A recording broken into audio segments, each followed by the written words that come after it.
दोस्तों, अल्लाह ताला ने इस रूए जमी पर तकरीबन 1.25 लाख नबियों को पैदा किया, जिसमें से एक नबी हजरत मूसा अलैहिस्सलाम भी हैं, जो कि बनी इसराइल कौम में उतारे गए। बनी इसराइल का एक बादशाह जिसका नाम फिरौन था, बड़ा जालिम और संगदिल था, जो कि अल्लाह को और मूसा अलैहिस्सलाम की बातों को मानने से इनकार करता था और अपने रियाया पर जुल्म पे जुल्म करता था।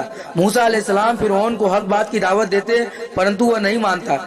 जब फिरौन की सरकशी बढ़ गई तो मूसा अलैहिस्सलाम ने फिरौन और उसकी सल्तनत पे बद्दुआ की, तो अल्लाह ताला ने उसकी हुकूमत पर मेढकों का जखीरा लगा दिया ताकि सुधर जाए, मगर वह मानने वालों में से नहीं था। फिर दरियाए नील को खून से रंगा दिया ताकि बाज आ जाए। फिर टिड्डों की फौज को भेजा, मगर फिरौन बाज न आया। फिर मूसा अलैहिस्सलाम अल्लाह की बात को मानकर ईमान वालों को दरियाए नील पर इकट्ठा किया। उन लोगों का पीछा करते हुए फिरौन की फौज भी आ गई। मूसा अलैहिस्सलाम ने दरिया में लाठी मारी तो उसमें से रास्ते बन गए और ईमान वाले पार हो गए, और जब फिरौन और उसका लश्कर आया तो वो सब डूबकर हलाक हो गए। दोस्तों, हमारी वीडियो अच्छी लगी हो तो हमारे चैनल को सपोर्ट करें।